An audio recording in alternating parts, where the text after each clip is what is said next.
इस्माइल साहब वज़ीर ख़जाना जो हैं उन्होंने पहले भी कह दिया था जब दूसरी मरतबा उन्होंने पेट्रोलियम मसनूआत की कीमतें बढ़ाई हैं कि अभी भी हम 8 रुपए की सब्सिडी दे रहे हैं इस पेट्रोल की कीमत पर, लेकिन अब जो अगला बजट पेश होगा उसके अंदर हम वो सब्सिडी भी नहीं देंगे।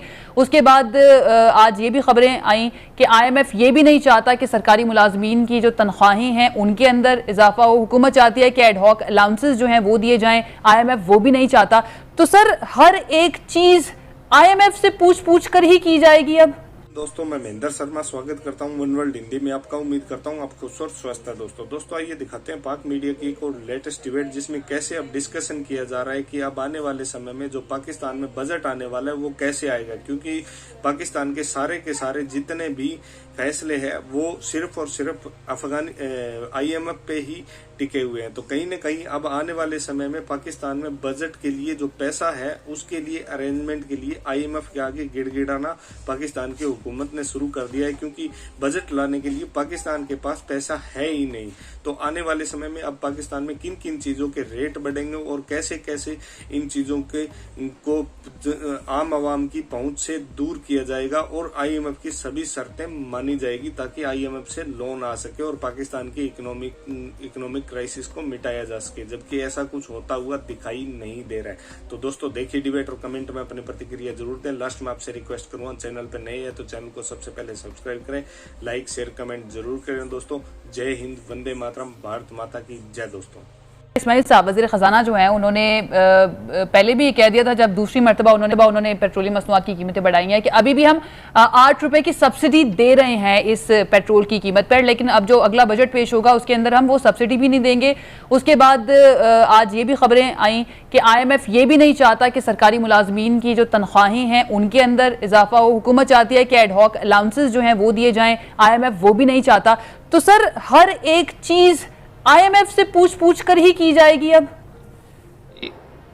देखें ये बहुत ट्रेजेडी हुई है पाकिस्तान के साथ। ये अभी नहीं है कि ये पहली मर्तबा ये गवर्नमेंट जो है या PTI गवर्नमेंट IMF के पास गई है।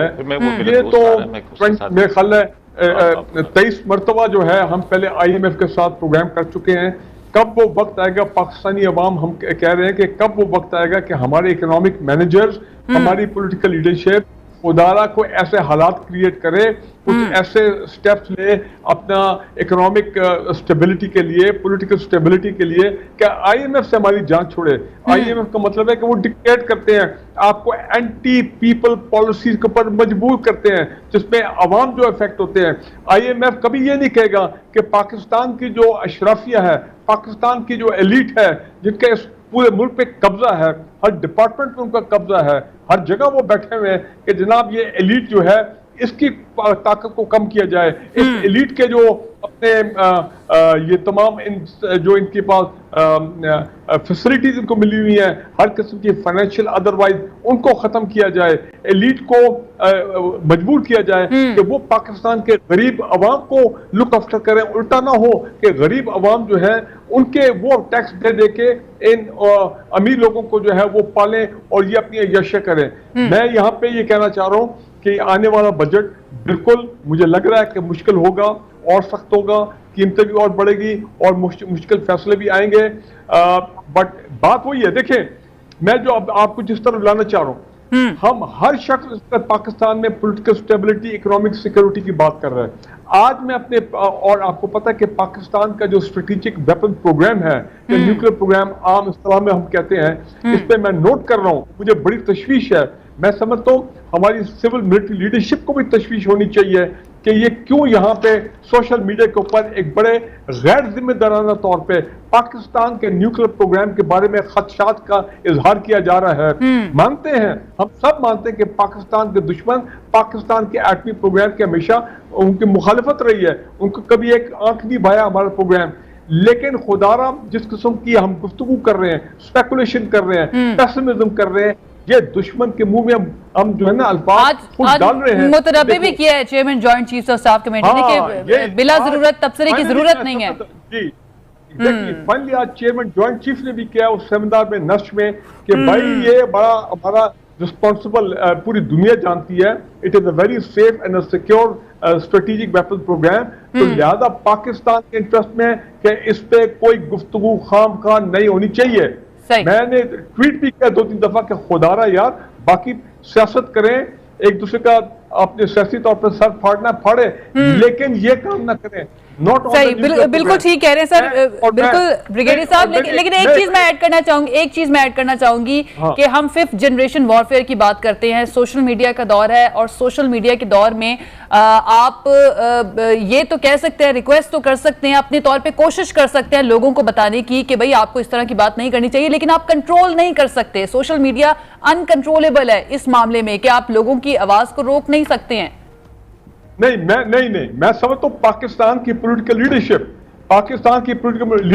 इमरान खान साहब, बाकी प्राइम मिनिस्टर ऑफ पाकिस्तान, बाकी वो तमाम लोगों को अपील करें जनाब, आप हैं तो सारे पाकिस्तानी ना, कि भाई ये बाकी जो मर्जी आपने सियासत करनी है करें, क्रिटिसाइज करें जो है, लेकिन खुदारा इस सब्जेक्ट को हमारे सोशल मीडिया पे डिस्कस नहीं होना चाहिए। और क्विकली इलेक्शन की आपने बात की, देखें जब पीटीआई पावर में थी आपने देखा था इनका बाई इलेक्शन का परफॉर्मेंस बहुत कमजोर था। मैं पंजाब के वाले से बात कर रहा हूं। अब जबकि पीएमएलएन पावर में है पंजाब में, मैं समझता हूं कि ये जो 20 बाई इलेक्शन आ रहे हैं इसमें पीएमएलएन जो है, क्योंकि वो पावर में है, जाहिर बात है एडवांटेज तो है, हमेशा सिटिंग गवर्नमेंट एडवांटेज होता है जो कि पीटीआई को नहीं हुआ था। लेकिन पीएमएल मैं समझता हूं कि डिस्पाइट द फैक्ट कि इतना हाइप क्रिएट किया गया, इतना नैरेटिव बनाया गया बाय द पीटीआई, लेकिन पीटीआई का प्रॉब्लम है कि जब बाय इलेक्शन आते हैं इनके लोग मेहनत नहीं करते हैं, वो निकलते नहीं है बाहर, they don't go out, जिस तरह की उनको मेहनत करनी चाहिए। तो मुझे नहीं लग रहा despite the hard work by Imran Khan in jalsa, ये पीटीआई के वर्कर उस लेवल पे नहीं जाएंगे, और मुझे लगता है इनको नुकसान होगा आने वाले इलेक्शन में। ये मैं बाई इलेक्शन की बात करूं पंजाब की। ठीक है, आफ्ताब जहांगीर साहब, सर मैं चाहूंगी कि हमारा जो लास्ट टॉपिक था थोड़ा सा जरा उसके ऊपर एक एक कमेंट मैं ले लूं बाकी दोनों मेहमानों से। ऑडियो वीडियो लीक जो है वो कभी किसी की आ जाती है, कभी किसी की आ जाती है। आजकल एक और ऑडियो लीक जो है उसके ऊपर बातचीत चल रही है, और पीटीआई पर इमरान खान साहब पर, उनकी अहलिया के ऊपर करप्शन के इल्जाम लगाए जा रहे हैं कि किस तरह से आप लोग जो है रिश्वत लेकर लोगों के काम करवाया करते थे। तो सर इसके ऊपर क्या पाकिस्तान तहरीक इंसाफ का मौक़िफ़ है, ये जो इस तरह की बातें की जा रही है? अच्छा आयशा, पहली बात तो ये कि जो भी ऑडियो और वीडियो आ रही है उसको उसकी तरदीद भी आ रही है साथ साथ। अच्छा, अभी आपने खुद ही बताया कि आजकल सोशल मीडिया और ये सारी चीजें जो है इतनी वाइब्रेंट हो गई हैं कि आजकल आप जो मर्जी चाय बना दो, बाज़ दफा तो ऐसी वीडियो बन जाती है कि लगता है कि मैं खुद ही मौजूद हूं, जबकि मैं वहां मौजूद नहीं होता। लेकिन सर ये बड़े सीरियस एलिगेशंस है ना, इसके ऊपर तो आपको नहीं लगता कि पीटीआई को चाहिए कि अदालत में लेकर जाए, इनको फोरेंसिक करवाए? मैं आपको एक बात कह रहा हूं कि देखिए सीरियस एलिगेशन है, बिल्कुल है। जिस फराग गोगी की बात कर रहे हैं, मुझे नहीं पता, मैं नहीं जानता उसको, लेकिन सुना है उसका सुसर जो है मुस्लिम लीग नून का बड़ा अहम वर्कर है, एमपीए शायद, समझे ना।